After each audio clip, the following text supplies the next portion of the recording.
सदाशिवसमारम्भां शङ्कराचार्यमध्यमाम् अस्मदाचार्यपर्यन्तां वन्दे गुरुपरम्परां। श्रुतिस्मृतिपुराणानाम् आलयं करुणालयं नमामि भगवत्पादं शङ्करं लोकशङ्करं। शङ्करं शङ्कराचार्यं केशवं बादरायणं सूत्रभाष्यकृतौ वन्दे भगवन्तौ पुनः पुनः। ईश्वरो गुरुरात्मेति मूर्तिभेदविभागिने व्योमवद्व्याप्तदेहाय दक्षिणामूर्तये नमः। ॐ सहना भवतु सहनौ भुनक्तु सह वीर्यं करवावहै तेजस्विनावधीतमस्तु मा विद्विषावहै। ॐ शान्ति शान्ति शान्तिः। ॐ पार्थाय प्रतिबोधितां भगवता नारायणेन स्वयं व्यासेन ग्रथितां पुराणमुनिना मध्ये महाभारतम् अद्वैतामृतवर्षिणीं भगवतीम् अष्टादशाध्यायिनीम् अम्ब त्वामनुसन्दधामि भगवद्गीते भवद्वेषिणीम्। यं ब्रह्मा वरुणेन्द्ररुद्रमरुतः स्तुन्वन्ति दिव्यैस्तवैः वेदैः साङ्गपदक्रमोपनिषदैः गायन्ति यं सामगाः। ध्यानावस्थिततद्गतेन मनसा पश्यन्ति यं योगिनः यस्यान्तं न विदुःसरासुरगणाः देवाय तस्मै नमः।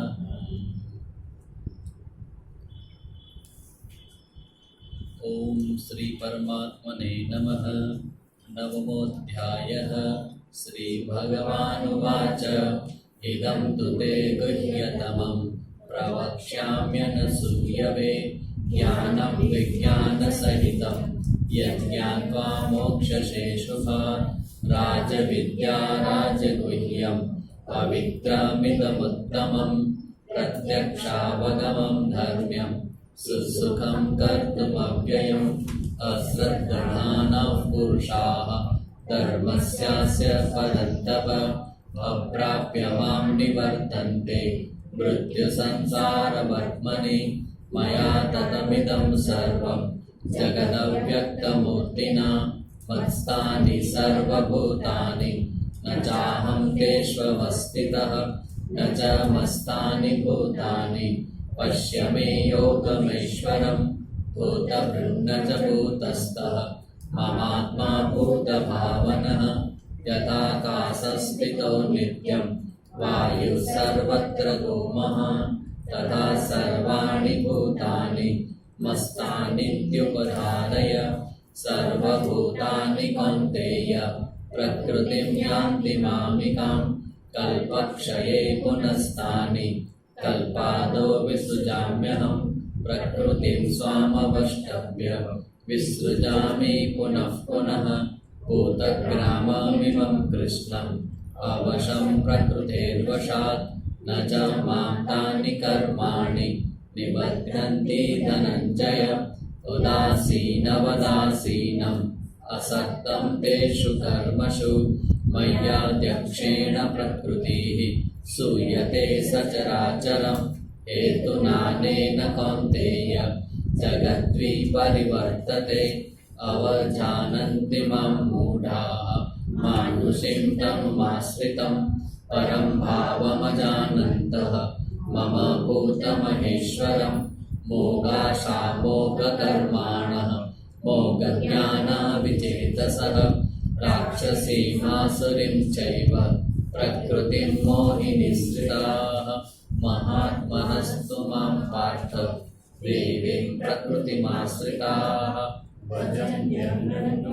सह ज्ञात्वा भूतादिमव्ययं सततं कीर्तयन्तो मां यतन्तश्च दृढव्रताः नमस्यन्तश्च मां भक्त्या नित्ययुक्ता उपासते ज्ञानयज्ञेन चाप्यन्ये यजन्तो मामुपासते एकत्वेन पृथक्त्वेन बहुधा विश्वतो मुखम् अहं क्रतुरहं यज्ञः स्वराहमहमौषधं मन्त्रोऽहमहमेवाज्यम् अहमग्निरहं हुतं पिताहमस्य जगतः माता दाता पितामहः वेद्यं पवित्रमोङ्कार ऋक्सामयजुरेव च गति भर्ता प्रभुः साक्षी निवासः शरणं सुहृत् प्रभवः प्रलयस्थानं निधानं बीजमव्ययं तपाम्यहमहं वर्षं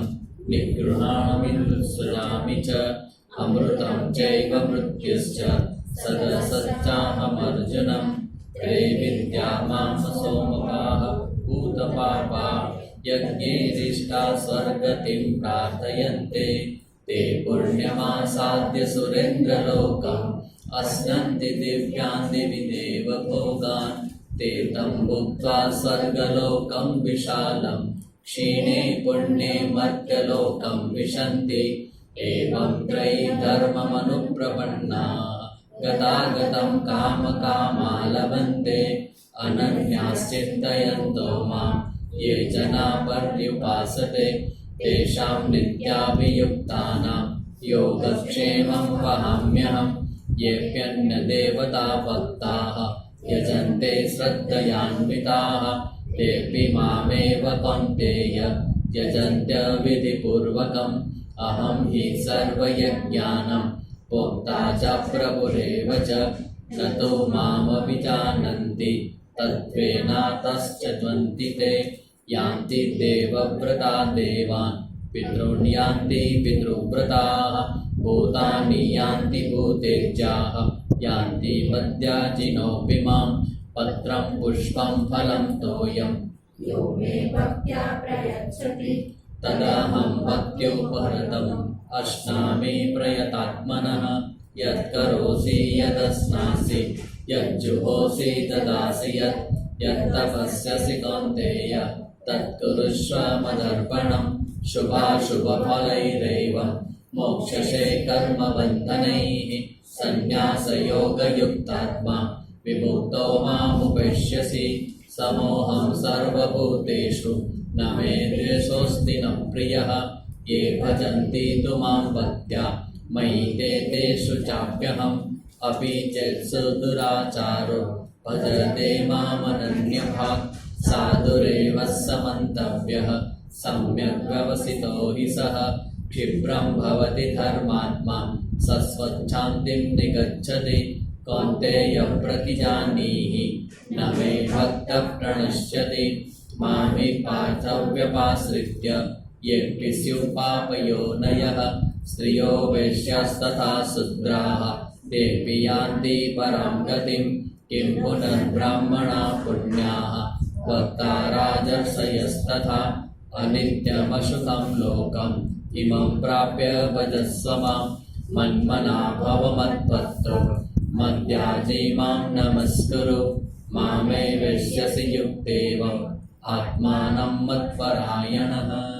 ॐ तत्सत् इति श्रीमद्भगवद्गीतासूपनिषत्सु ब्रह्मविद्यायां योगशास्त्रे श्रीकृष्णार्जुनसंवादे राजविद्या राजगुह्ययोगो नाम नवमोऽध्यायः।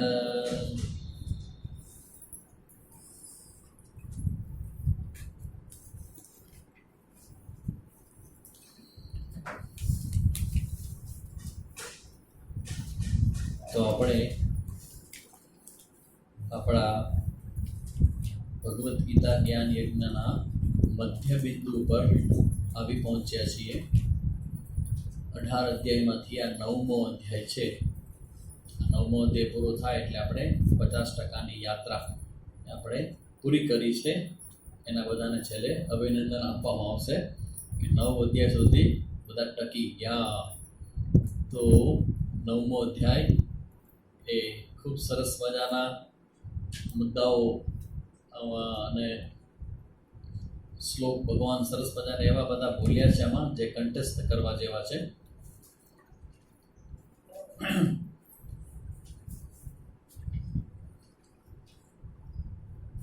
આપણે 8મા અધ્યાયમાં જે ચર્ચા કરી સગુણ ઈશ્વર ઉપાસના અને તેનાથી ક્રમમુક્તિ બ્રહ્મલોક સુધીની યાત્રાની ચર્ચા આપણે 8મા અધ્યાયમાં આપણે કરી. એટલે બે પ્રકારની મુક્તિ છે. એક તો આપણી છે સદ્યો મુક્તિ અને એક છે ક્રમમુક્તિ. ક્રમમુક્તિ એટલે વાયા. ક્રમમુક્તિ એટલે તમે અહીંથી અમુક પ્રકારના શ્રેષ્ઠ કર્મ કરીને જાઓ અને પછી ઉપર જઈને બ્રહ્મલોકમાં જાઓ ને બ્રહ્મલોકમાં બ્રહ્માજી તમને સત્સંગ કરાવે, એ ક્રમમુક્તિ કહેવાય. એમાં પાછા શુક્લ અને કૃષ્ણ એવી બે ગતિ હોય. શુક્લ ગતિ હોય આપણે ઉત્તરાયણ દિવસો હોય ત્યારે કોઈ વ્યક્તિ જાય ઉપર, દિવસના દેવતા અભિમાની દેવતા હોય એનું સામ્રાજ્ય હોય ત્યારે જાય તે એ પછી પાછા આવતા નથી, એટલે બ્રહ્મલોકમાં જાય. અને બાકીના જે કૃષ્ણ ગતિના છે એ ઉત્તરાયણ આપણે દક્ષિણાના દિવસો છે એમાં જે જાય એ કમિંગ બેક પાછા ફરે છે, જેની ચર્ચા આપણે 8મા અધ્યાયમાં કરી. હવે આ 7th ચેપ્ટરમાં 7મા અધ્યાયમાં અને એ જ ચર્ચા ફરી અહીંયા 9મા અધ્યાયમાં કરવામાં આવશે. 7મા અધ્યાયની ચર્ચા હતી સદ્ય મુક્તિ, જીવન મુક્તિ, અને એ જ ચર્ચા અહીંયા પણ 9મા અધ્યાયનો પણ એ જ વિષય રહેશે, સદ્ય મુક્તિ, જીવન મુક્તિ, જેની અંદર જ્ઞાન અને ભક્તિ એ બંનેની સુંદર ચર્ચાઓ છે. અહીંયા ભક્તિ છે એ જ્ઞાનનું સાધન છે જેની ચર્ચા અહીં કરવામાં આવશે. જ્ઞાનથી નિર્ગુણ બ્રહ્મનો સાક્ષાત્કાર થાય, પણ જ્ઞાન માટેનું અંતઃકરણ છે એ ભક્તિથી તૈયાર થાય.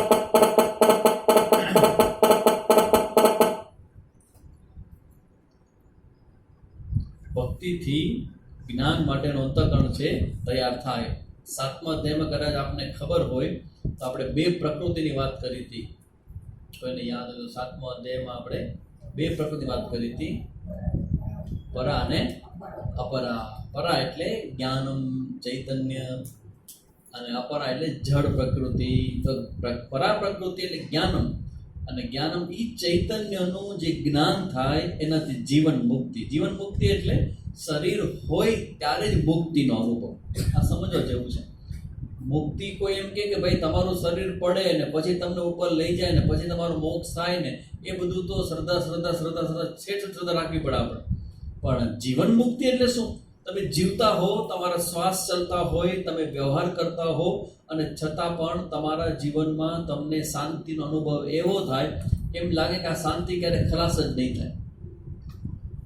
જીવન મુક્તિ, વ્યવધાન રહિતની શાંતિ, સ્વતંત્ર સુખની અનુભૂતિ, એ થાય એ જીવન મુક્તિ જેને કહેવામાં આવે છે.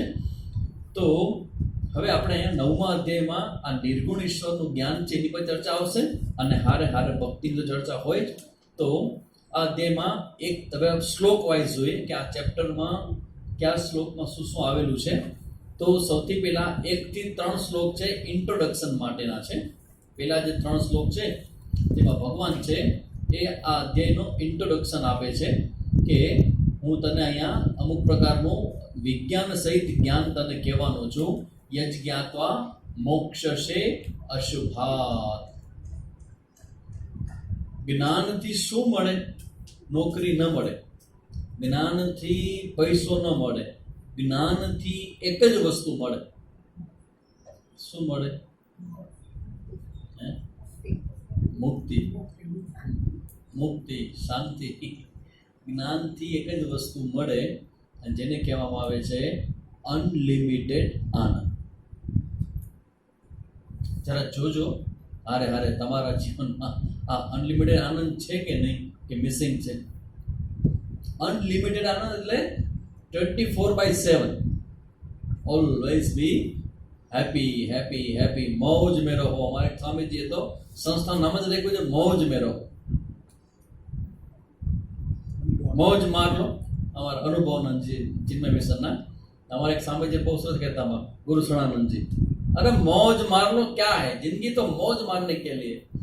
मौज में रहो, आनंद में रहो. આનંદનો મતલબ આવે જાય એવો નહીં, ડિફરન્ટ પ્રકારનો આનંદ છે. આ ઇન્દ્રિયજન્ય આનંદ તો છે જ નહીં, વિષયજન્ય આનંદ તો છે જ નહીં. કાંઈ વિષય ન હોય, ઇન્દ્રિય ન હોય તો આનંદ હોય? એમ કેમ? વિષય ન હોય, ઇન્દ્રિય ન હોય, કોઈ સામે પદાર્થ ન હોય, તમારો કોઈ પ્રશ્ન સોલ્વ ન થયો હોય, ભૂતકાળ જેવો છે એવો ન રહ્યો હોય, ભવિષ્યનો કઈ ખબર ન હોય, તો પછી આનંદ પ્રગટ થાય એવો? નિર્વિષય આનંદ. આ નિર્વિષય આનંદ છે ને, ધેટ ઇઝ કોલ્ડ મોક્ષ. અને એ આનંદ તમને શું અનુભવ કરાવે? સંપૂર્ણ સ્વતંત્રતાનો અનુભવ કરાવે. That's all. પછી ये दिल मांगे नो मोर, ઢેલ પણ નહીં ને મોર પણ નહીં, નો મોર. તો એને કહેવાય મુક્તિ. તો ભગવાન કહે છે હવે હું તને ગુહ્ય સિક્રેટ એવું જ્ઞાન આપવા જઈ રહ્યો છું કે યજ જ્ઞાત્વા, જેને જાણીને તું યજ જ્ઞાત્વા મોક્ષ છે અશુભાત. અશુભાત એટલે દુઃખરૂપ સંસારમાંથી તને મુક્તિ મળી જશે એવું જ્ઞાન. હવે ભગવાન શું કહે છે? ઇન્ટ્રોડક્શન. સૌથી પહેલા તૈયારીમાં ભગવાન આપણને તૈયાર કરે, આપણા મનને પણ તૈયાર કરે છે. એવું તે કેવું જ્ઞાન છે કે જેને જાણીએ ને તો સંસારમાંથી મુક્તિ મળી જાય. ભગવાન કહે છે હવે હું તને જે કહેવા જઈ રહ્યો છું એ રાજવિદ્યા, રાજગુહ્ય અને પવિત્રમ, જે બધા જ્ઞાનના લક્ષણ છે. આ જ્ઞાનની ચર્ચા આપણે કરીએ છીએ તો આપણે તો વેકેશન ટાઈમ પાસ નથી કરતા. વેકેશનમાં ટાઈમ તમને મળે એ વાત તો માનું, પણ તમે ટાઈમ પાસ નથી, આપણે ટાઈમ પાસ નથી કરતા. આ શું છે? તો કે છે રાજ વિદ્યા, વિદ્યાનામ રાજા. જેટલી બધી વિદ્યાઓ છે ને, કેટલી બધી, ઓહો, 64 કલા. અને સ્વામીજી 64 કલા વિદ્યા કેટલી? 64 વિદ્યા અને કલા કેટલી? કલા વિદ્યા તો સાથ સાથ બોલતે ને. 64 કલા, 64 વિદ્યા. તો જેટલી વિદ્યાઓ છે એ બધી વિદ્યાઓમાં રાજા સમાન વિદ્યા શા માટે? કારણ કે આ વિદ્યા, આ જ્ઞાન પ્રાપ્ત થાય પછી તમારે બીજું કોઈ જ્ઞાન પ્રાપ્ત કરવાની જરૂર નથી. નરેન્દ્ર મોદી સાથે ભાઈબંધ થઈ જાય, તમારે બીજા કોણ સાથે સેલ્ફી પડે બાકી નહીં ગયો? મોદી સાથે તમારે સેલ્ફી પડે કે મિત્રતા તમારી થઈ જાય ધારો કે, તો પછી તમારે છાપા ફોટો દેવો પડે કે મેળ સામેથી આવે? લોકોને મળવા જાવ કે લોકો સામેથી આવે? કાંઈ કરવું ન પડે. આ વિદ્યા એવી છે કે બધી જેટલી વિદ્યાઓ હોય ને એ વિદ્યામાં રાજ વિદ્યા એટલે અંતિમ વિદ્યા, ધેટ્સ ઓલ. અંતિમ વિદ્યા, એ વિદ્યા પ્રાપ્ત કરીને દોડાદોડી કરવાની જરૂર પડે નહીં. કંઈ મેળવી લેવાની ઈચ્છા ન થાય કે કંઈક ગુમાવવાનું આવે તો એમ ન લાગે કે મેં કંઈક ગુમાવ્યું છે. આગળ કે સ્વાગતમ કુર્યાત ગચ્છંતમ ન નિવારે. આવે તો આવે, જાય તો જાય. સમુદ્રની અંદર આટલી બધી નદીઓ સમુદ્રમાં ભળી જાય તો સમુદ્રનો દિલ ખુશ થઈ જાય. હા, બધી નદીઓ મારા તરફ આવે અને સમુદ્રમાંથી આટલું બધું પાણી સૂર્યપ્રકાશના કારણે ઉપર વાદળો બનીને શોષાઈ જાય તો સમુદ્ર રોવા બેસે, આટલા ગેલ લેટર, આટલું લેટર પાણી મારું વયું ગયું. અપૂર્ણ્યમાણમ અચલ પ્રતિષ્ઠમ. એ જે મંદી શ્લોક છે ને એ કંઠસ્થ કરવા જેવો છે. જ્ઞાનીના હૃદયનું વર્ણન છે. જ્ઞાનીનું હૃદય કેવું હોય, એમાં બધી ઈચ્છાઓ હોય, એ ઈચ્છાઓ અંદર આવે ને ઈચ્છાઓ બહાર જાય, એનાથી એને કોઈ ફરક પડતો નથી. તેવું કે છે રાજવિદ્યા રાજગોયમ પવિત્રમ. આ જ્ઞાન છે ને એ તમને પરમ પવિત્રતાનો અનુભવ કરાવે. આ જ્ઞાન હોય ને તો ગમે તેવી સ્થિતિમાં હો, શરીર તમારું માંદું હોય, ડૉક્ટર પાસે હોય, હોસ્પિટલમાં હોય, ગમે ત્યાં શરીર તમારું પડ્યું હોય, છતાં પણ તમારી અંદર, તમને અંદર તમને લાગે કે હું ચૈતન્ય આત્મા છું, હું શરીર નથી, તો એ શરીર સાથેની અપવિત્રતાથી તમારી જાતને મુક્ત તમે જોઈ શકો. પવિત્રમાં પવિત્ર હું છું. પ્રત્યક્ષાવગમમ ધર્મ્યમ सुसुखम कर्तुम अव्ययम. बड़ा सुगमता पूर्वक साधन करने में ये काम आता है. क्या? तो ये ज्ञानम, ये परमात्माનું જ્ઞાન જે ભગવાન કીધું હું આપવા જાઉં છું એ જ્ઞાન છે એ બધા જ ગોપનીય વિદ્યાઓમાં રાજા સમાન, અતિ પવિત્ર, અતિ ઉત્તમ, પ્રત્યક્ષ ફળ દેવાવાળો. પ્રત્યક્ષ ફળ દેવાવાળો એટલે શું? જ્ઞાન આજે થાય અને શાંતિ તમને 3.5 વર્ષ પછી થશે. એવું નહીં હો. જ્યારે જ્ઞાન થાય ને, જ્ઞાન એવ મુક્તિ, એ એ સમય જ મુક્તિનો અનુભવ થાય. પછી પ્રત્યક્ષ ફળ દેવાવાળું ધર્મયુક્ત સાધન કરને મેં બડા સુગમ અવિનાશી હૈ. આ તમારી પાસે જ્ઞાન આવે તો આટલું બધું થાય. અને આ જ્ઞાનમાં શ્રદ્ધા ન રાખવા વાળાના માટે, ધારો કે આ જ્ઞાનમાં શ્રદ્ધા ન રાખો તો તમને બેનિફિટ શું થાય? આ જ્ઞાન મેળવવા માટેની પ્રક્રિયામાં, પ્રોસેસમાં તમે શ્રદ્ધા ન રાખો, એટલે તમે આમાં પ્રવૃત્ત ન થાઓ, આ જ્ઞાનમાં પ્રવૃત્ત ન થાઓ તો શું થાય તમારું? કોને ખબર છે? જો મેં એક વસ્તુ કીધું, આ જ્ઞાનનું ફળ કીધું, આ જ્ઞાનમાં જે પ્રવૃત્ત ન થાય તો એને ઉલટું ફળ મળે. હે?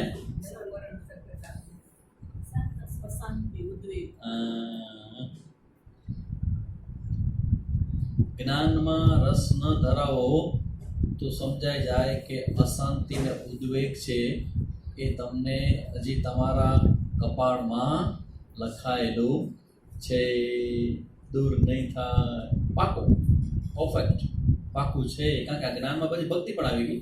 ભક્તિ અને જ્ઞાન એ બંનેના માર્ગે તમે ચાલો તો ઉદ્વેગ, અશાંતિ, વ્યથા એ બધું ગયું. પણ જો એમાં પ્રવૃત્ત ન થાવ, એમાં શંકા કરો તો શું થાય?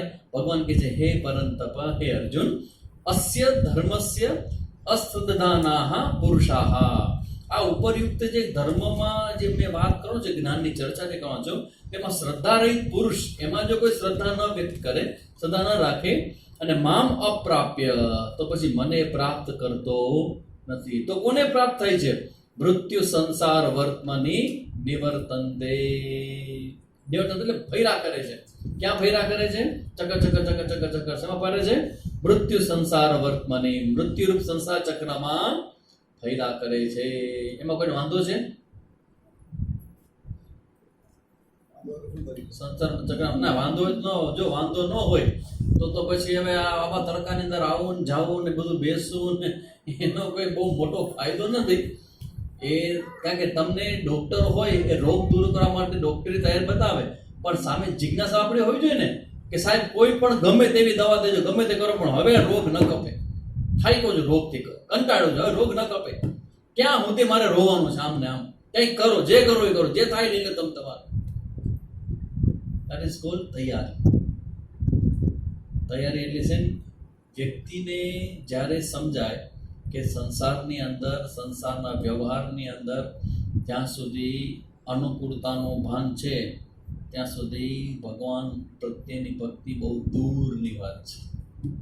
ખબર નહીં આટલા બધું આ ચિંતન આ બધા લોકો જીવન જોઈને પછી એક નિર્ણય ઉપર આવું છું. ખબર નહીં તમે લોકો હો કે ના હો, પણ એક વસ્તુ મને સમજાય છે, આ જગતનું સૌથી શ્રેષ્ઠતમ તત્વ હોય ને એ દુઃખ છે. દુઃખ સાવ જુદી વાત. તમે તમારા અનુભવથી ખબર, તમે એને કેવી રીતે જોતા હશો, પણ મને એવું લાગે છે આ પરંપરાનો પણ આ જ વિચાર છે. દુઃખ છે ને એ તમને જેટલી સંસારથી ઉપરામતા થવા માટે જેટલું મદદ કરે છે ને એટલું મદદ કાશ કોઈ કરી શકે. કારણ કે દુઃખ હોય પણ દુઃખની સાથે કન્ડિશન એટલી જ છે કે હારી વિવેક હોવો જોઈએ. દુઃખની સાથે વિવેક પડે, વિવેક હોય અને દુઃખ આવે તો એ દુઃખ એ તમારા માટે ખૂબ મોટું કામ કરે છે. શું કામ આપણે કુંતીના વખાણ કરીએ છીએ, પણ કુંતીની બાજુમાં ઊભા રહેવાની આપણી પાસે ડેરિંગ નથી. વખાણ બધા કરી દે, હા કુંતીએ દુઃખો માંગ્યા અને ભગવાન પાસે દુઃખો માંગે, ભગવાન એને સ્મૃતિ મારે.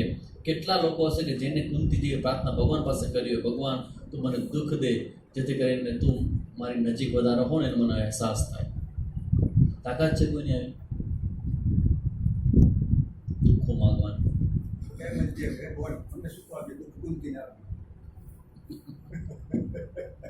નથી. આપણે અંદર આ સ્પષ્ટતા નથી. એટલે ગરીબી, દુઃખ, પ્રતિકૂળતા, પણ એક કન્ડિશન છે. એવી દુઃખ તો ઘણા લોકોનો હોય છે. વણમાયકા હોય છે, દુઃખી છે બધા, પણ એની સાથે એનો વિવેક નથી. આ વિવેક હોય અને દુઃખ આવે તો એ છે ને એ ભગવાનની બહુ નજીક જવામાં બહુ ઉપયોગી થઈ જાય. બહુ ઉપયોગી. શરીરની પ્રતિકૂળતા હોય ને, બધા લોકો સંસારનો ભોગ કરી શકતા હો, પણ તમારું શરીર પ્રતિકૂળ હોય ને તો ભગવાનની કૃપા માનવી અધરવાઇઝ અનુકૂળતા હશે ને તો માણસ ભગવાનને યાદ નહીં કરે. અનુકૂળતા એટલે ભોગ. એમાં જો ભગવાન તમારી પ્રાર્થના સાંભળીને કાગળમાં લખી દેજો કે બીજે ત્રીજે ચોથે દિવસે તમારી પ્રાર્થના કરવાની, ભગવાન પાસે જવાની પ્રવૃત્તિમાં ઢીલાસ આવશે આવશે ને આવશે. જેવું દુઃખની સંભાવના પણ આવશે ને પ્રવૃત્તિ વધી જશે. જોઈ લેજો. સામે ખાલી કે તમારે જોવાનું છે, માનવાનું નથી, જોવાનું છે. જેવા દુઃખના દિવસો આવશે, જે પ્રતિકૂળતાઓ આવશે, તરત જ મન છે એ ગભરાઈ જશે. ભયભીત છે, બધાનું મન ભયભીત છે. દુઃખ નથી જોતું, દુઃખ નથી જોતું, દુઃખ નથી જોતું. દુઃખથી ભાગવાનો પ્રયત્ન કેમ કે દુઃખ દૂર કરો, દુઃખ દૂર કરો, દુઃખ દૂર કરો.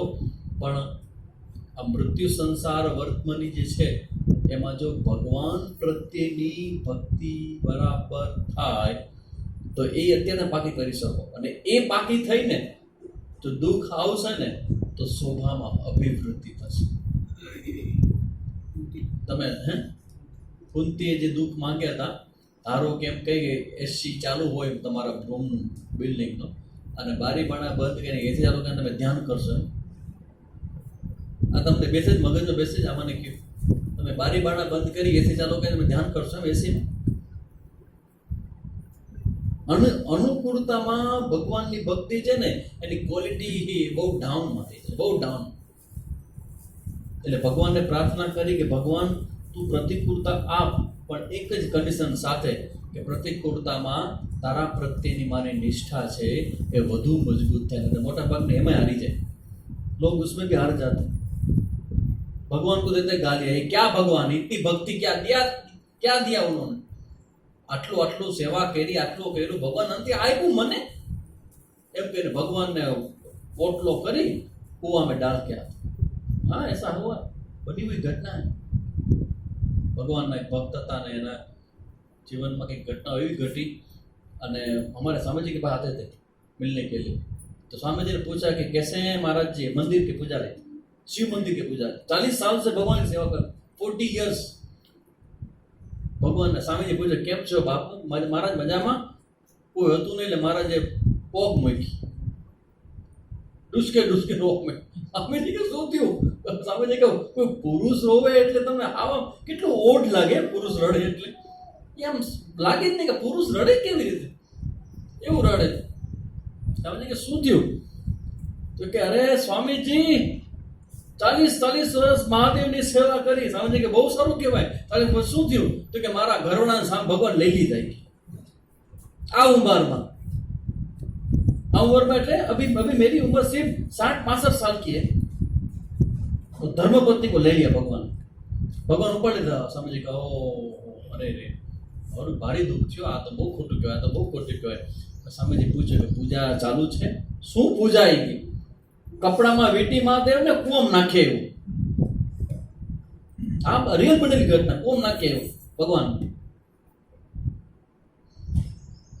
આજે સ્વામીજી બધા બેઠેલા છો, આ મુદ્દા ઉપર વિચાર કરજો, કારણ કે તમારા જીવનમાં માંગેલી વસ્તુ નહીં આવે, નહીં માંગો તો આવશે તો ખરા. એને તમને હું તૈયાર કરું છું અત્યારથી કે એવું જીવનમાં ફટકો પડે ને તો ફટકા પડવાના કારણો ગોતવા કરતા એ ભગવાનને યાદ કરવામાં મનને વધારે તમે પ્રેરિત કરજો તો ફટકો છે ને એ તમારા માટે સોનાનું કામ કરી જશે. ભલું થયું ને, કોઈ બોલતા નહીં, હિંમત ખાલી બોલો, હિંમત તો કરીએ આપણે. ભલું થયું ને ભાંગી જંજાળ, સુખે બસુ શ્રી ગોપાલ. પ્રતિકૂળતા અને દુઃખની વચ્ચે પણ એ પરમાત્મા પ્રત્યે આપણી ભાવના અને ભક્તિ જો રહી જાય તો એ ભક્તિને કહેવાય મેચ્યોર, પરિપક્વ ભક્તિ, પક્વ ભક્તિ. ભગવાન કહે છે કે જે લોકો મારામાં શ્રદ્ધા ન કરે ને, જે ભગવાનની શ્રદ્ધા આપણે બચાવી જશે. આ શ્રદ્ધા મેચ્યોર હોવી જોઈએ, પરિપક્વ હોવી જોઈએ. તો શ્રદ્ધા કેવી છે? સકામી થઈ. ભગવાનને પૂજા શું કામ કરતા હતા? કે ભગવાન બધું બરાબર હાંચવે. ભગવાનની પૂજા શું કામ તમે મૂકી દીધી? તો કે સાચવો નહીં. એટલે તો પૂજા શેના માટે કરી હતી? સાચવે એટલે બહુ ભાગ વધી ગયું. સાચવે એટલે, અને જરાક ન સાચવણા એટલે ગયો પડ્યો જ ભગવાન, ગયો પડ્યો જ ભગવાન. ભગવાન કે છે અશ્રદ્ધાના પુરુષાહ. મારામાં જે શંકા કરે અને આ ધર્મના માર્ગ ઉપર ચાલતો નથી તો તે મારી પાસે ન આવે તો અપ્રાપ્ય મામ, મને પ્રાપ્ત નથી કરતો, પરંતુ મૃત્યુ સંસાર વર્તમની પુનરપી જનનમ પુનરપી મરણમ. માથાના અને કમરના દુખાવા માટે રેડી રહેજો. એ તો બહુ સામાન્ય, બહુ છૂછા જેવા દુઃખ છે કમરના અને માથાના. પોતાના લોકોના જે ઘા પડે, જનોય વટઘા કહેવાય એના. તમે જેને પોતાનો માનતા હો અને એના દ્વારા મળેલા ઘા, માણસ પાગલ થઈ જાય, ગાંડો થઈ જાય. એવા જે ઘા છે એને સંસાર કહેવાય. કારણ કે સંસારનું સ્વરૂપ તો બધા સામે પ્રગટ ન થાય. સાચું સ્વરૂપ છે સંસારનું, એ બધા સામે પ્રગટ ન થાય. કે એના માટે અમુક પ્રકારને તમારા કર્મો અનુસંધાન મેળ થાય ને ત્યારે એ સંસાર પ્રગટ થાય. પણ એ સંસારનું સ્વરૂપ છે, ઇટ્સ અ મોસ્ટ ડેન્જરસ. એટલું બધું ડિફિકલ્ટ છે ને મેનેજ કરવું. પણ જો એ સમય કહી દઉં કે ભગવાન કહે છે કે મારીમાં શ્રદ્ધા નહીં હોય તો તમે સાફ થઈ જશો ને ફરી પાછા એમાં ચક્કરમાં આવશો. પણ જો તમે મારામાં શ્રદ્ધા કરશો તો તમે મને પ્રાપ્ત કરી જશો. હવે ભગવાનની ભક્તિ, એટલે ભક્તિ કરવા માટેનું બેઝ ભગવાનના ઇન્ટ્રોડક્શન 1 થી 3 શ્લોકમાં સરસ મજાનો એ સમજે. 4 થી 10 પછીના જે શ્લોક છે 4 થી 10, જેમાં ભગવાન એટલે બ્રહ્મનું વર્ણન છે, ભગવાનના નિર્ગુણ સ્વરૂપનું વર્ણન છે. ભગવાનનું જે નિર્ગુણ સ્વરૂપ છે એ ભગવાને એક્ઝામ્પલ દ્વારા પોતાના નિર્ગુણ સ્વરૂપની ચર્ચા કરી છે. જેમાં ભગવાનના નિર્ગુણ સ્વરૂપના કયા કયા લક્ષણો છે તો કે સાંભળો. સૌથી પહેલું લક્ષણ સર્વગતઃ. સર્વગતઃ એટલે કે બધી જ જગ્યાએ છે. આ શબ્દ બરાબર સમજાણો તમે લોકોને. સર્વગતઃ એટલે સર્વ એટલે એક શબ્દ જે મિસિંગ છે. સર્વગતઃ બધી જ જગ્યાએ છે. બધી જ જગ્યાએ એટલે શું? હે એટલે શું? બધી જ જગ્યાએ છે એટલે શું?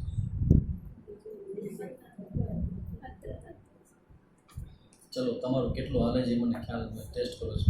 બધી જ જગ્યાએ છે સર્વગત આ શબ્દ આવે તો અહીંયા શું ક્લિક થવું જોઈએ? હે એના સિવાય કાંઈ નથી. ચાલો ટ્રાય એનીબડી. બધી જ જગ્યાએ છે. હું અટકી ગયા જ્યારે હું વાંચ્યું ત્યારે અટકી, પાછો અટકી ગયો ત્યારે. બધી જ જગ્યાએ છે.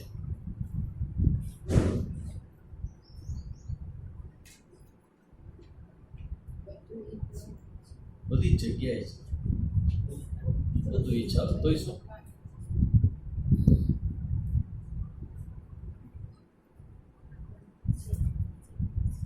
બધી જ જગ્યાએ છે એટલે તમે ને હું, સબ્જેક્ટ ઓબ્જેક્ટ. કરેક્ટ? હું સબ્જેક્ટ છું, કરતા. તમે ઓબ્જેક્ટ છો જેને હું જાણું છું. તમારા માટે તમે સબ્જેક્ટ છો, જ્ઞાતા, અને હું ઓબ્જેક્ટ છું. તો તમારા અને મારી વચ્ચેની જગ્યા છે એ બધી જગ્યામાં આવે? આવે? તો તમારી ને મારી વચ્ચે છે પોઈન્ટ પી. હું છું જ્યાં પી, સપોઝ તમે છો એ પોઈન્ટ ક્યુ, પી ક્યુ. આ ક્યુ એટલે તમે, પી એટલે હું. તો તમારી ને મારી વચ્ચે જે જગ્યા છે એ જગ્યામાં ભગવાન છે. બધી જગ્યામાં કે સર્વગત બધી જગ્યા છે. તો તમારી ને મારી વચ્ચે જે જગ્યા છે એ બધી જગ્યામાં એ જગ્યા આવી જાય? આવી જાય. પછી જે જગ્યાએ હું છું એ જગ્યા બધી જગ્યામાં આવી જાય? હે આવી જાય. તમે છો જ્યાં એ બધી જગ્યામાં આવી જાય કે નહીં? આવી જાય. હે તો પછી એ ભગવાન બધી જ જગ્યાએ હોય તો અત્યારે જ્યાં હું છું ત્યાં, મારી પાછળ, મારી આગળ, મારી લેફ્ટ સાઈડ, મારી રાઈટ સાઈડ, મારી ઉપર, મારી નીચે અને હું જ્યાં છું અહીંયા બધી જ જગ્યાએ વ્યાપ્ત હોય તો એ વસ્તુ મારે પ્રાપ્ત કરવાની હોય કે જાણવાની? અહીંયા બરાબર સમજી લે કે એ પ્રાપ્તવ્ય નથી, મારે પ્રાપ્ત કરવું. પ્રાપ્ત કેવી રીતે કરવું? અહીંયા ન હોય અને પહોંચવું તો મારે પ્રાપ્ત કરવાની હોય. તો અત્યારે જ્યાં છું ત્યાં આસપાસ અંતરમાં આભાસ વાત ચાસની પાસ પણ વિશ્વપતિનો વાસ. હવે આ સમજાય છે? આંખમાડી ઉગડે ને સીતારામ દેખું, અખિલ બ્રહ્માંડમાં એક તો શ્રી હરિ ઈશાવાસ્યમ ઇદગમ. જે ભગવત તત્વ છે, તમે જે જગ્યાએ છો એ જગ્યાએ તમે જેને જોવો છો ત્યાં અત્ર તત્ર સર્વત્ર બધી જગ્યાએ છે એ અવ્યક્ત, એ નિર્ગુણ સ્વરૂપનું આ સ્વરૂપ છે જે બધી જ જગ્યાએ છે. ભગવાન સગુણ રૂપે જુઓ તો એક જ જગ્યાએ તમે તે જોઈ શકો, ભગવાનનું રૂપ છે. પણ ભગવાનનું જે નિર્ગુણ સ્વરૂપ છે એ તમારા હૃદયમાં ને મારા હૃદયમાં ને તમારા ને મારી વચ્ચે બધું જ બધી જ જગ્યાએ એ છે. સર્વગત. સર્વગતનો મતલબ એવો, સર્વગત શબ્દ બોલાઈ જાય ને પછી મન એમાં લીન થઈ જાય, બહાર ના આવે પાછું. કારણ કે જ્યાં મન છે, જ્યાં જ્યાં મન, યત્ર યત્ર મનો યાતિ તત્ર તત્ર સમાધય. ભગવદ્ ગીતામાં શ્લોક આવે છે, ભગવદ્ ગીતામાં નહીં, દગ્ધશ્રી વિવેકમાં, યત્ર યત્ર મનો યાતિ તત્ર તત્ર સમાધય. જ્યાં જ્યાં મન જાય ને ત્યાં ત્યાં સમાધિ. મનને કે આપણા મનને કહીએ કે જા, તારે જ્યાં જવું હોય છૂટ છે એવી જગ્યાએ જ્યાં એ ભગવાન ન હોય. સર્વગત, બધી જ જગ્યાએ તમારા વિચારને જ્યાં પહોંચે ત્યાં બધું જ ઈશ્વર છે, બધી જ જગ્યાએ ઈશ્વર છે. તો સર્વગત પહેલું લક્ષણ ભગવાનનું, સર્વગત બ્રહ્મનું. બીજું અવ્યક્ત ઇન્દ્રિય અગોચર. બધી જગ્યાએ છે તો દેખાતો કાં નથી? ઇન્દ્રિય અગોચર. ગોચર દેખાય, પ્રત્યક્ષ થાય. અગોચર ઇન્દ્રિયો દ્વારા ન દેખાય. ઇન્દ્રિય દ્વારા તમે મને જોઈ શકો, તમને જોઈ શકો, આપણા વચ્ચે થોડી જગા છે એટલે તમે થોડોક ભાસ થાય, પણ તમે જોઈ ન શકો. આ ઇન્દ્રિય દ્વારા ન દેખાય. તો કેવી રીતે દેખાય? વહાયામ બુદ્ધિ સૂક્ષ્મયાતો સૂક્ષ્મદર્શિભિઃ.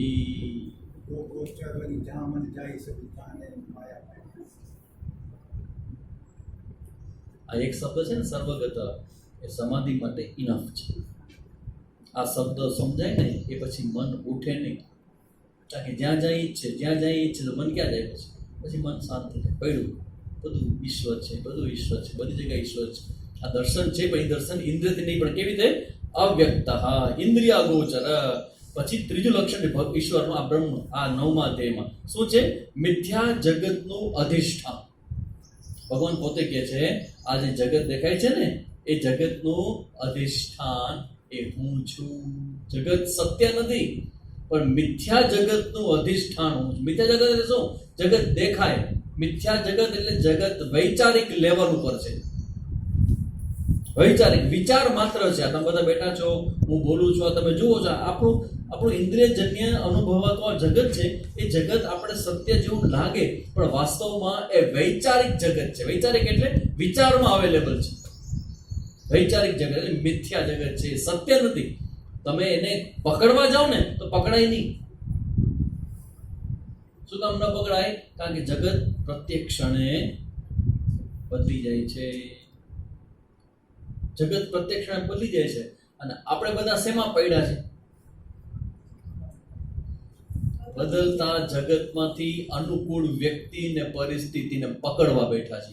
તમે શું કીધી જશો? એમ બદલતા જગતમાં, અને આપણા હાથમાં તો કઈ નહીં. પાછા હાથમાં કોનું બધું? રમત કરાવવાના હાથમાં, આપણા હાથમાં કઈ નહીં. અને પાછા મોટી આશા લઈને બેઠા છે કે ભાઈ એ બધું જે થાય ને આપણા ઘરમાં કોઈ ન થાય, બાજુવાળાના ઘરમાં જ થાય. દુર્ઘટના બધી બહાર જ થાય, આપણે તો કઈ થાય જ નહીં. જગત બદલે છે, પરિવર્તનશીલ છે, કર્મને આધીન છે. કર્મ વિશ્વ કર્મ રચી રાખા.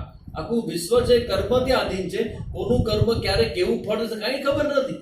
અને ઈ જગતમાં આપણે વસ્તુને વ્યક્તિને પકડવા બેઠા છે કે ના એ મારી પાસે રહેવા જોઈએ, એ મારી પાસે રહેવા જોઈએ, જવા ન જોઈએ મારા હાથમાંથી. મિથ્યા જગતના અધિષ્ઠાન રૂપે પરમાત્મા છે. તમારી નજર પરમાત્મા ઉપર હશે તો દુઃખની એક ડેશ પણ તમારા હૃદયમાં નહીં લાગે અને એને છોડશો. ગમે તેવી અનુકૂળતા હશે એવા પછડાશો, બધા પછડાય જ નહીં, બધા એવરીબડી. કારણ કે આપણે એમ લાગે ભગવાનની માયા કેવી છે, આપણી ઈચ્છા પૂરી કરે. ભગવાનની માયા, આ માયા એવી છે, ઈચ્છા પૂરી કરે, કોઈ રમત કરે. એ શું કરે? પહેલી કરે, બીજી કરે, ત્રીજી કરે, ચોથી કરે, પાંચમી કરે, છઠ્ઠી કરે, વાહ વાહ વાહ વાહ વાહ વાહ, આઠમી કરે, નવમી કરે. તમને કેટલો કોન્ફિડન્ટ હોય નવ ઈચ્છા પૂરું થાય એટલે? થાય, 10મી થવાની જ છે. પ્લાન કરવા બધું એવરીથિંગ ઇઝ રેડી, 10મી થાય જ છે પૂરી. અને ધડાકો થાય 10મી ઈચ્છાઓ. આટલી બધી આશા લઈને બેઠા હો, બધી નિરાશામાં કન્વર્ટ થાય. ધેટ ઇઝ પ્રકૃતિ. આ પ્રકૃતિનો સ્વભાવ છે. જાણી લ્યો, સતત સુખની આશા જો આ સંસારથી કરી તો દુઃખી થવાની ગેરંટી માટે અમે સિગ્નેચર કરવા તૈયાર છીએ. સતત સુખ નહીં મળે, દુઃખના હલેસાઓ આવશે. કારણ કે સંસારનો નિયમ છે. અને તમે જ કહો કે તમે સીધા ઘેર આવો, કયો મને તમે સીધા સાદા ક્યારે હાલો? અભિમાન ક્યારે ન કરો? ઘા ન પડે તો તમારી ડગરી તો ઓલરેડી આટલી ભારે છે, એને ચડતા કેટલી વાર લાગે? ભગવાન કરે ભલા માટે, બહુ સારું કરે, ભગવાનને ધન્યવાદ દેવો.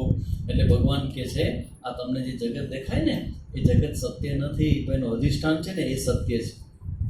મિથ્યા શબ્દનો અર્થ એવો છે, સત્ય જે હોય ને એના અધિષ્ઠાનમાં હોય, એને મિથ્યા કહેવાય. મિથ્યાના અધિષ્ઠાનમાં મિથ્યા ન હોય, મિથ્યાના અધિષ્ઠાનમાં સત્ય હોય. અધિષ્ઠાન અનન્યત્વમ ઇતિ મિથ્યા. જેની ચર્ચા નહીં કરી ત્યાં શાસ્ત્રનો ટોપિક છે, આપણે આગળ ચાલશું. થોડો ભારે ટોપિક છે મિથ્યા શબ્દ, જેની ચર્ચા આપણે નહીં કરી. પછી આગળ છે ચોથો લક્ષણ, ભગવાન બ્રહ્મનું ચોથું લક્ષણ, અસંગ રૂપ.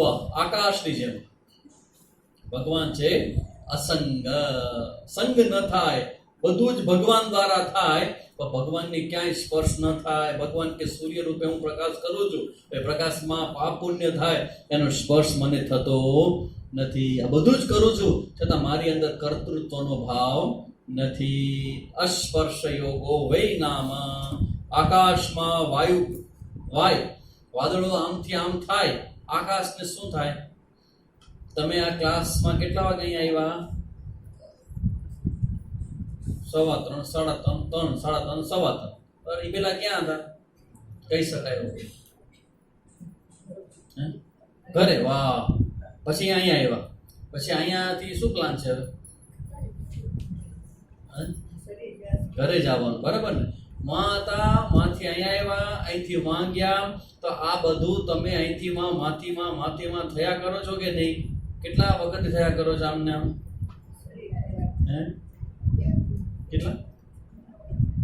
કેટલા વખત નહીં, કેટલા વર્ષો નહીં, કેટલા જન્મો.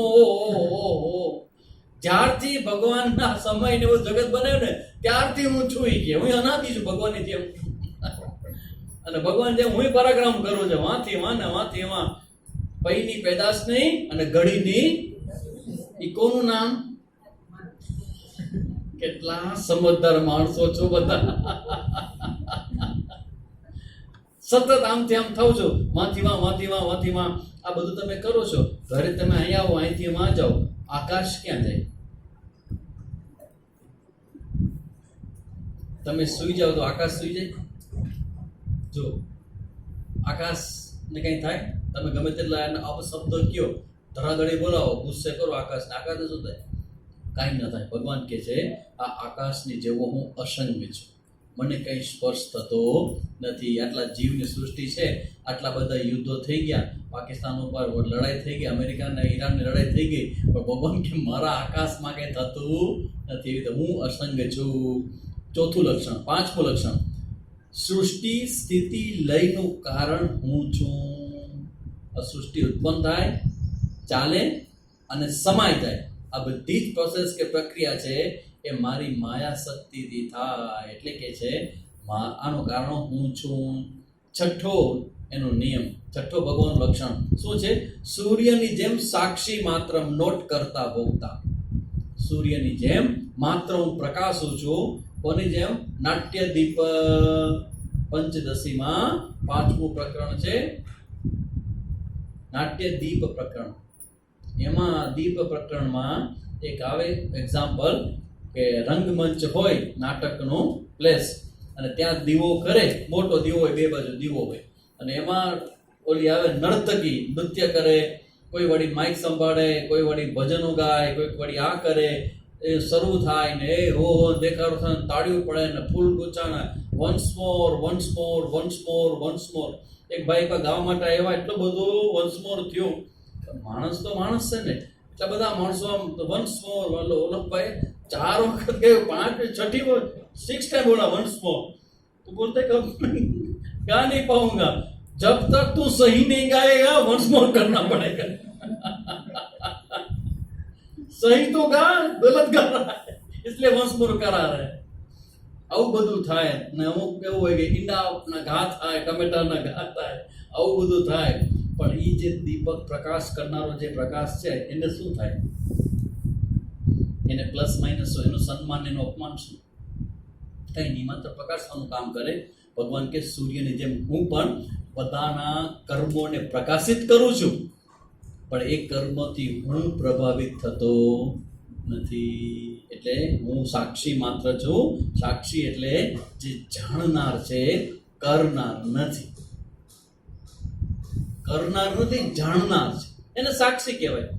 તો આપણે શું છીએ? તો કે આપણે સાક્ષી છીએ, પણ આપણને ખબર નથી. એટલે જે આપણે ગીતા ભણવાની છે, આ ગીતા એટલે ભણવાની છે કે આપણે ખરેખર કરતા છીએ કે જ્ઞાતા છીએ. જો તમે જ્ઞાતા હો તો કરતા નથી, જ્ઞાતા હો તો તમે કરતા નથી. તો કર્તૃત્વ તમારામાં નથી, તો તમારો પાપ પુણ્ય નથી, તો તમારો જન્મ મરણ નથી. ઓહો, બધી પૂરું થઈ જાય, ધડાધડ બધી ફાઇલો ગઈ, આમ ધમ ધમ ધમ ધમ, શિફ્ટ અને ડિલીટ. એટલે સિસ્ટમમાંથી ગઈ બધી ફાઇલ હંમેશ માટે. ઓહો, ક્યારેય કરતા નહોતો, આજે નહીં, ભૂતકાળમાં પણ નહોતું, અત્યારે પણ નથી, ભવિષ્યમાં પણ નથી. તે બધું જ્ઞાન છે. એ જ્ઞાન માટે આ આપણે ભગવદ્ ગીતાનું અધ્યયન કરીએ તો આ જ્ઞાન આપણી અંદર પ્રગટ થાય. એટલે 1 થી 10 શ્લોક જોયા. 11મો શ્લોક. 11મો શ્લોક શેના માટે છે? સંસારનું કારણ. આ સંસારમાં આપણે લઈ ગયા કામે, તો એ સંસારમાં પાછા આવવાનું મન કોઈને થતું નથી. તો સંસાર થવાનું કારણ શું? એ કાલ ચર્ચા 11મા શ્લોકમાં છે.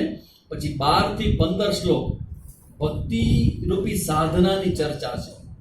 12 થી લઈને 15મા શ્લોકમાં ભક્તિની ચર્ચા છે, જેમાં કર્મરૂપી ભક્તિ છે, ઉપાસના રૂપી ભક્તિ છે, અને વેદાંત વિચાર રૂપી પણ ભક્તિ છે.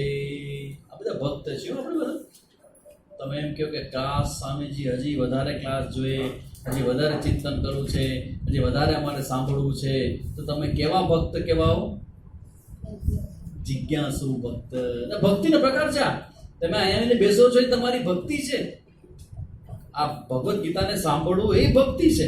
એટલે કે છે વેદાંતના વિચારરૂપી ભક્તિ, ઉપાસના રૂપી ભક્તિ અને કર્મરૂપી ભક્તિ.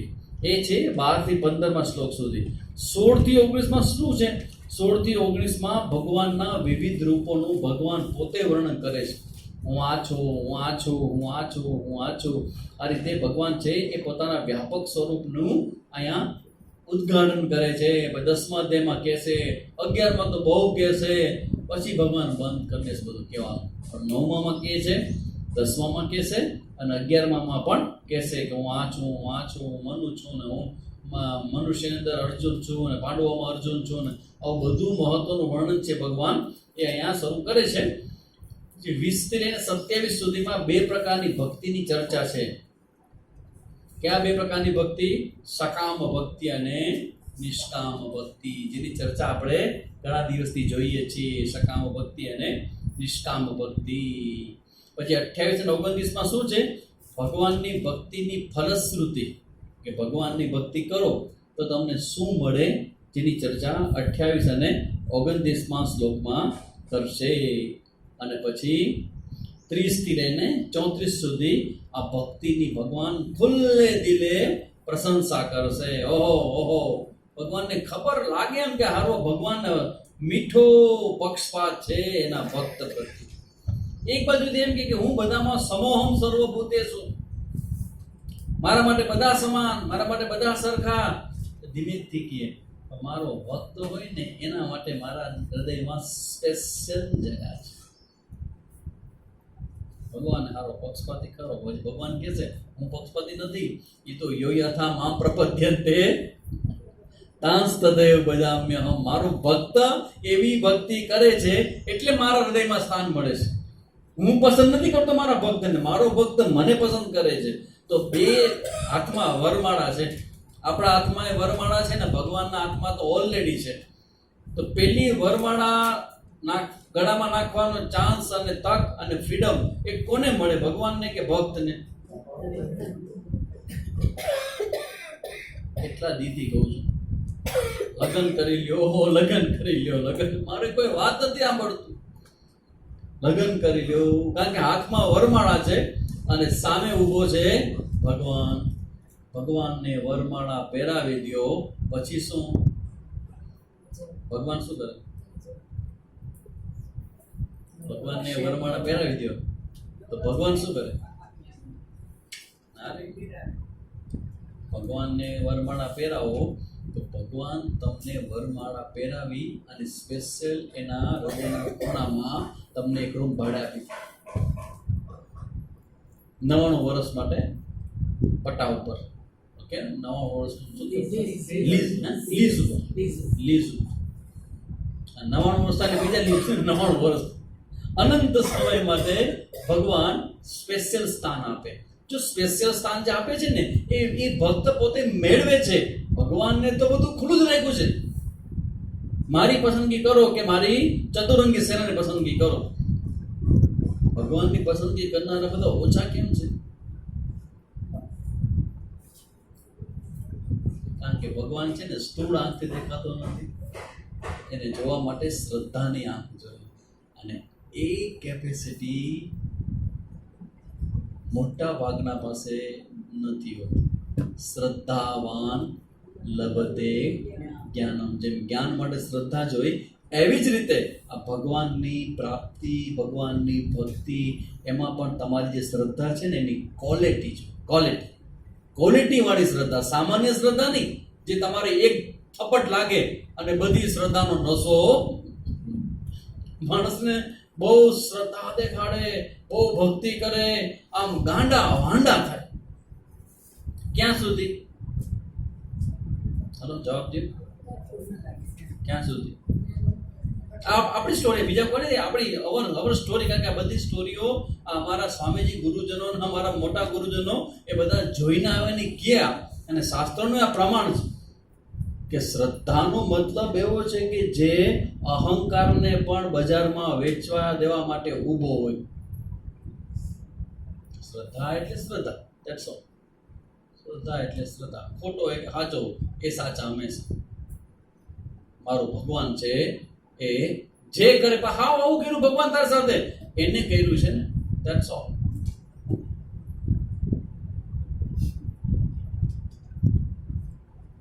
હજી હૃદય ખોલીને વાત લખી લેજો, ન ભૂલાઈ ગઈ હોય તો. જેવી શ્રદ્ધા હશે એવી કૃપા થઈને પાછી ફરશે. દર્શન તો દ્વારકાધીશમાં હજારો માણસો કરે છે. દર્શનની ક્વોલિટી અલગ અલગ હશે. હું એટલા માટે વારંવાર કહું છું કે ન આવડતું તો શીખી લઈએ કે દર્શન કેમ કરાય, ભક્તિ કેમ કરાય. કારણ કે એ કરશો તો એવું રિઝલ્ટ મળશે સામું. ક્વોલિટી વાળી ભક્તિ હશે, ક્વોલિટી વાળા દર્શન હશે, ક્વોલિટી વાળી સેવા હશે તો ક્વોલિટી વાળા આશીર્વાદ પાછા હશે. ભગવાનના ભક્તિ, ભગવાન પ્રત્યેનો પ્રેમ, એમાં અપ એન્ડ ડાઉન ફ્લક્ચ્યુએશન આવે ને તો સમજો કે હજી ભગવાનને તમે સમજ્યા, તમે સમજી ગયા કે હજી ભગવાન સમજાણો નથી. કારણ કે એ સમજાય ને પછી એના સિવાય બીજે ક્યાંય હૃદય ન જાય. That's all. That's all. Finish. એકવાર એ સમજાય, એના પ્રત્યે એ સમજાય એટલે એવું આકર્ષણ ઊભું થાય હૃદયની અંદર, એવું તીવ્ર આકર્ષણ ઊભું થાય.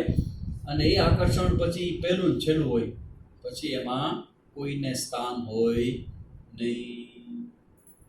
એટલે અહીંયા આ ભગવાન અહીંયા 30 થી 34 ભક્તિની પ્રશંસા કરશે અને ભગવાન છેલ્લે કહી દેશે કે તારે શું કરવું જોઈએ. That's all. 30મા શ્લોકમાં એક સરસ મજાનો શ્લોક છે જેમાં ભગવાન ચોખ્ખું કહી દેશે કે તારે શું કરવું જોઈએ અર્જુન. That's all. આટલું કર, આઈ એમ યોર્સ, હું તારો થઈ જાઉં. આટલું કર, ધેટ્સ ઓલ. ઇતના કરના સ્વામી કશું પણ કાં હોય ત્યારે શું, હોય ત્યારે શું, નીકળે ત્યારે ઠીક છે, ચલો આમે આમ તમારે લેવા આવશે ને કરવા છે. હોય ત્યારે તો કે ભાઈ મારે બજારમાં જવું છે ને, મારે પાણીપુરી ખાવી છે ને, મારે ભેળપુરી ખાવી છે, લગ્નમાં જવું છે ને, ભાઈ જવું તો હોય કે નહીં, મારે આખો દી કે બેવું તમારી અમે. હા, ક્યાંક રસ્તામાં મને એટેક આવે, ગુરુજી એટલું કરજો, આ છાતીના પાટિયા બેસી જાય ને ત્યારે આજુબાજુ જોજો નહીં ક્યાંય. હવે આ કટી પતંગના ઠેકાણા હોય, ક્યાં હોય આજે હોય, રાતના ફોન આવે કે સ્વામીજી આવી ઘટના કરી છે, તમારા આવું પર સ્વામીજી ભાગે કે હું 3 વાગે પાછું પહોંચીશ, પહોંચાડી દઈશું, પાછા લઈ જાઓ. સવારના શ્રીરામ જયરામ સ્વામીજી ગયા હોય ને ગયા, રાતના જ ગયા. આના કઈ નક્કી હોય, પ્રાણ હોય ત્યારે ઠીક છે ભગવાન હું પોડી લઈશ, પણ મારી માથાકોટ ક્યાં છે, જબ પ્રાણ તન સે નિકલે ત્યાં સુધી તો ઘરવાળા, બચ્ચા, બાલ બચ્ચા, ના અમારા બાલ છે ના અમારા બચ્ચે. બાલ બચ્ચા કાંઈ નથી. બાલ બચ્ચા માટે તો દુનિયા આખી પાગલ છે. બાલ બચ્ચાને સંભાળવામાં જ આ બધા બાલ જાય છે. તો કહેવાનો મતલબ છે આ ભગવાન સાથેની જે ભક્તિ છે એ ભક્તિમાં ભગવાન છેલ્લું વાક્ય જ કહી દેશે, આટલું કરો તો પણ તમારો બેડો પાર. તો એ છેલ્લા શ્લોકમાં ચર્ચા કરશે, જે આપણે પહોંચશું ત્યારે આપણે એને જોશું કે અમારે શું કરવાનું છે તે. બરાબર. હવે આપણે શ્લોક વાઇઝ આ અધ્યાયને જોઈએ. સૌથી પહેલા વાત કરી પ્રમાણે પહેલા 3 શ્લોક ઇન્ટ્રોડક્શન માટેના, જેની ચર્ચા આપણે કરી ગયા. પછી 4 થી 10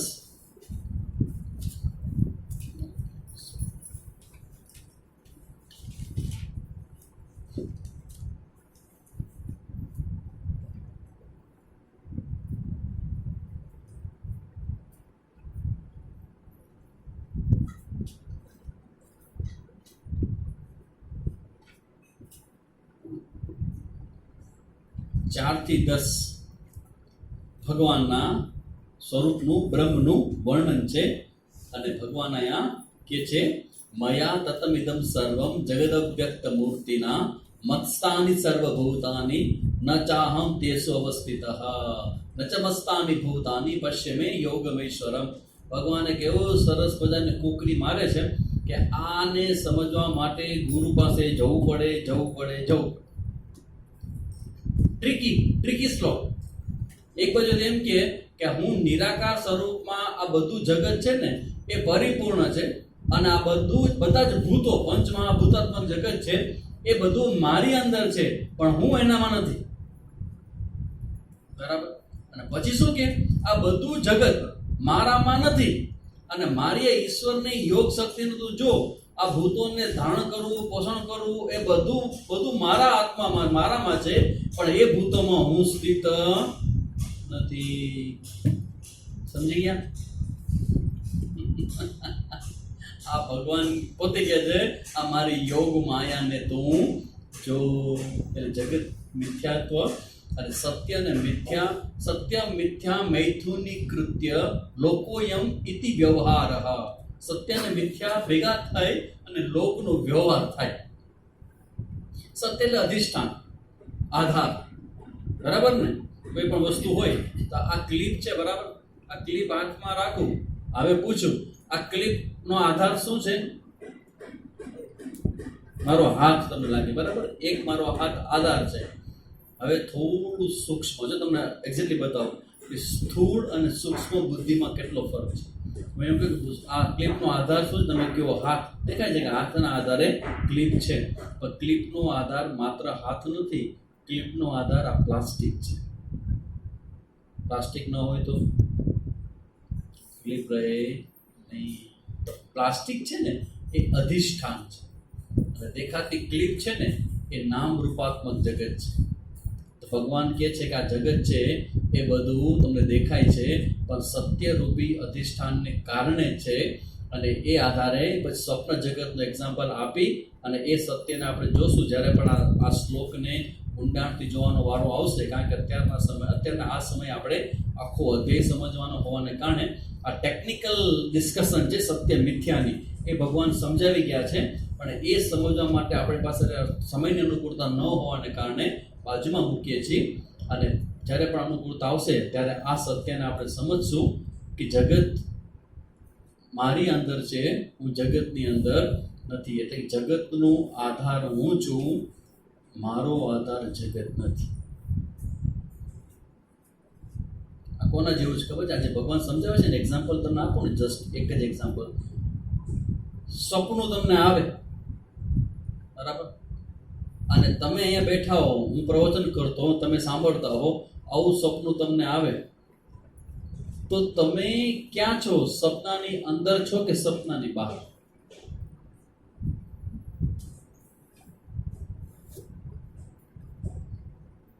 તમને સપનું આવે અને તમે સપનું જુઓ છો, અને તમે જુઓ છો કે તમે બેઠા છો અને સામે જે કંઈક કહે છે, પણ ખબર નહીં કંઈક કહે છે. શું કહે છે ખબર પડતી? કંઈક કહે છે, ભાષા ગુજરાતી લાગે છે, અર્થ જે ક્લિક નથી થતો, સમજવાનો પ્રયત્ન કરીએ છીએ, અંદરથી બીજો એક આવેશ આવે છે, એને રોકી રાખવામાં આવે છે.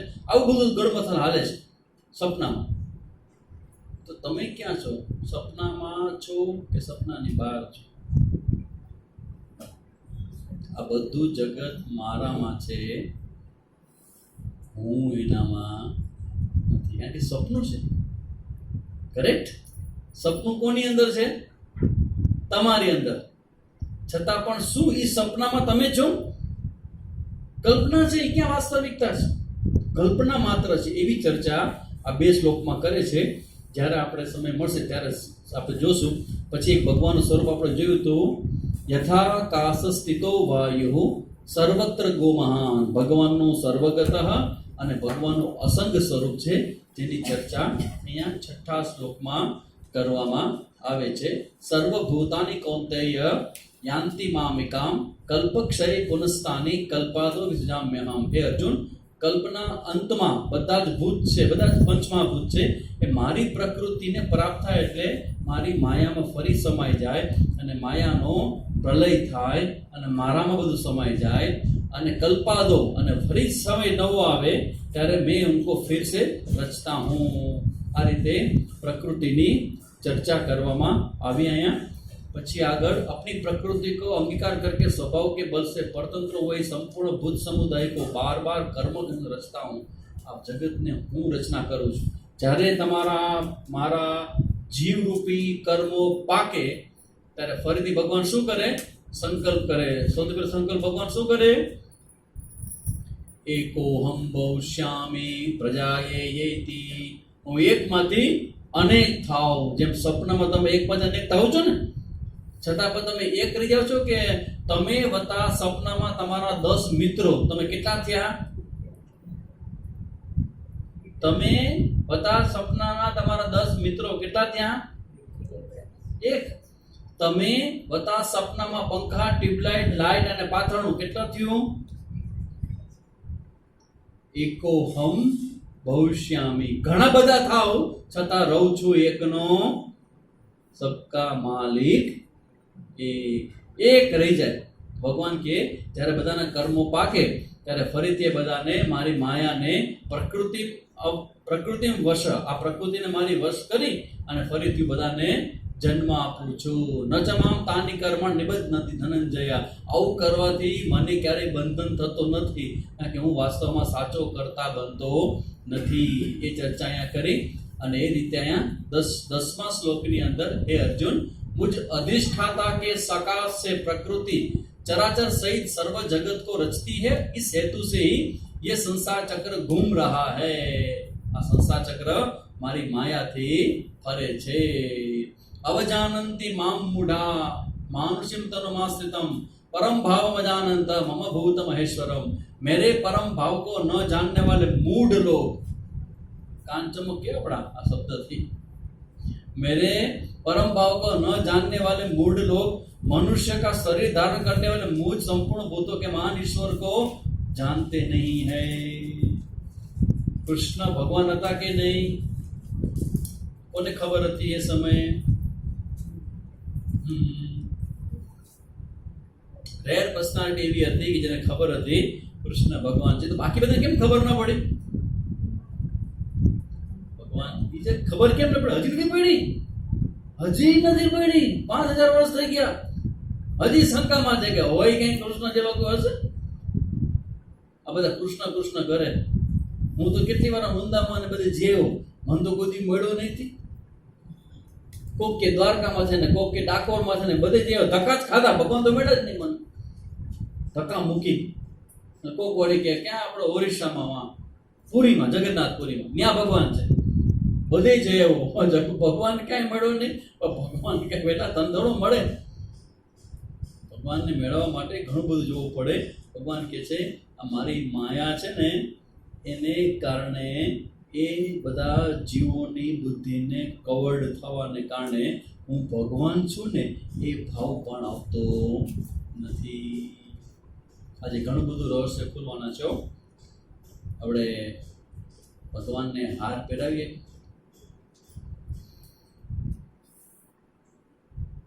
પહેરાવો એ વાત સાચી, પણ પ્રેક્ટિકલ જવાબ આપજો।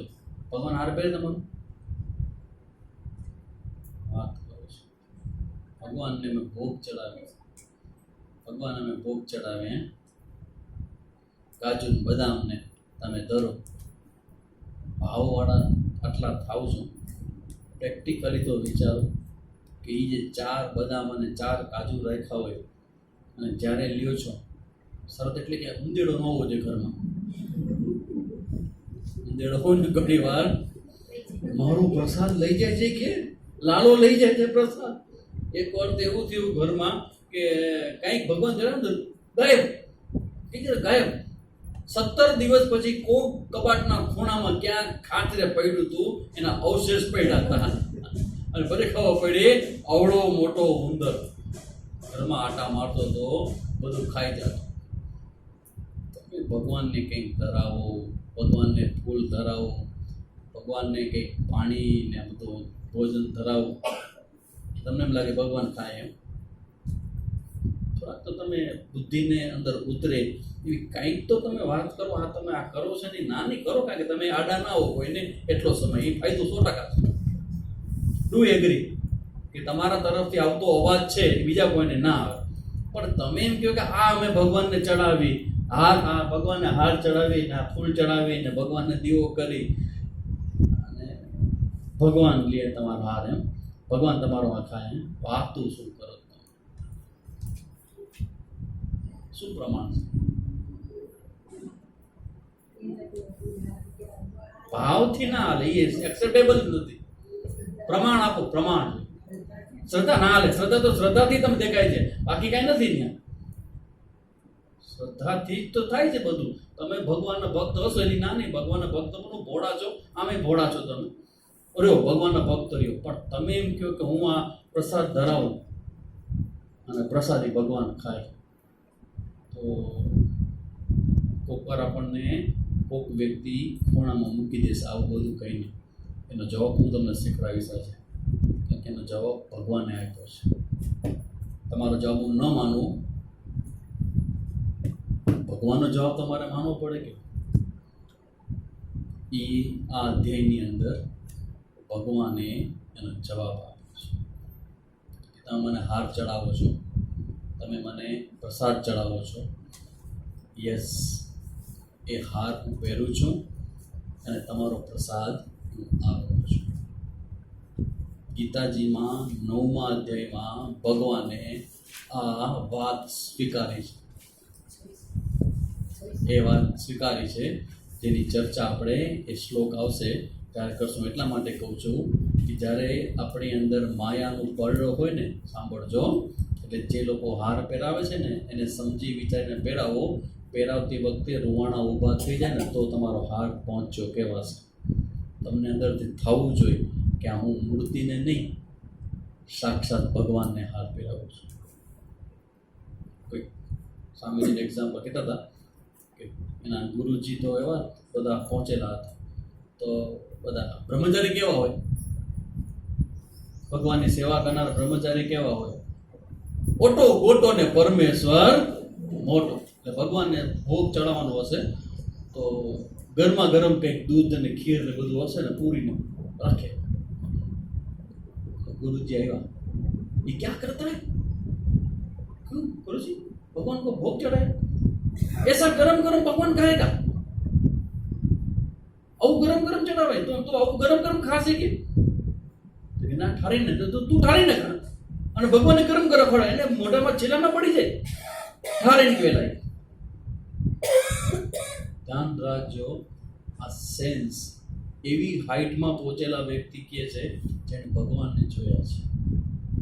અને એ વાત અહીં ગીતાજીમાં ભગવાન કરે છે કે તમે મારી પાસે જે રાખો છો એને હું ગ્રહણ કરું છું, પણ માયાનો પડદો એવો છે કે તમને મૂર્તિ જ લાગે એટલે સવારના પોરમાં એ તું પૂજા કર, એ તું પૂજા કર, મારી પાસે ટાઈમ નથી, મારી પાસે ટાઈમ નથી, તું કરજે, મારે અત્યારે પ્રોગ્રામમાં જવાનું છે ને, મારે અત્યારે લગ્નમાં જવાનું છે ને, પછી મારો ફોટો નહીં આવે, હવે તૈયાર થઈ તું કર લે ફટાફટ, મારે જે બ્યુટી પાર્લરમાં જવું છે.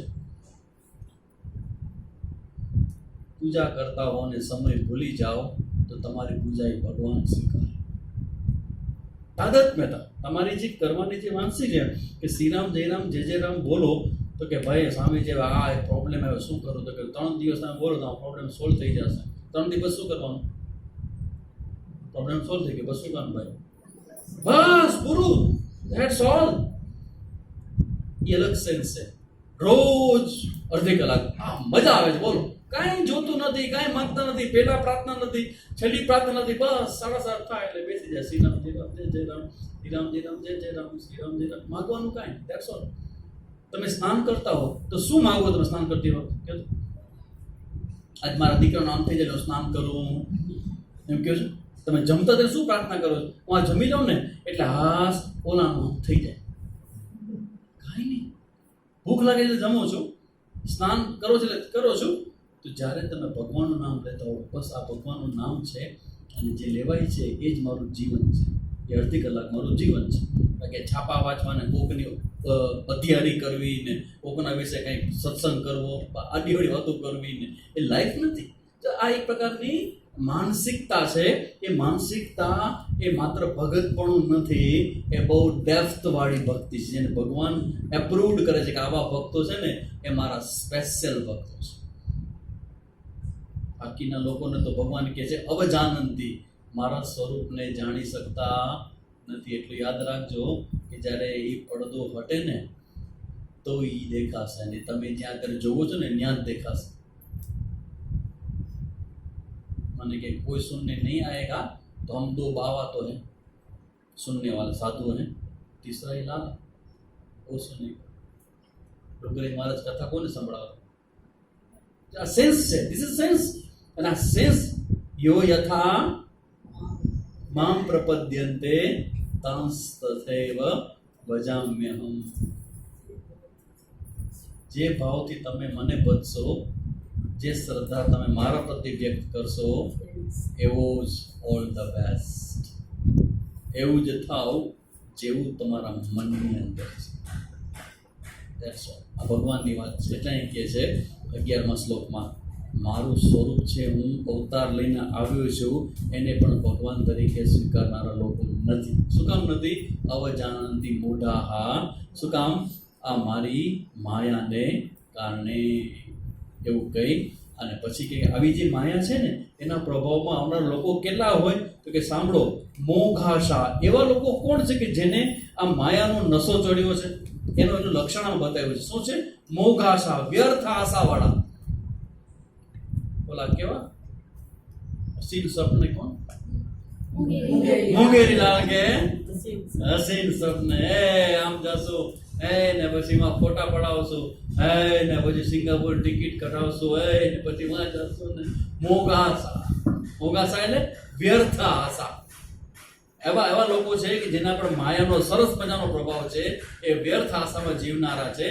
મોગ કર્માણ, વ્યર્થ કર્મ કરનારા. વ્યર્થ કર્મ મતલબ છે કે માં કીધું ને પૈની પેદાશ નહીં અને ઘડીની ફુરસત નહીં. એ કાંઈ મળે કાંઈ નહીં અને આખો દિવસ ઝીંચક. અરે મારે જવું છે.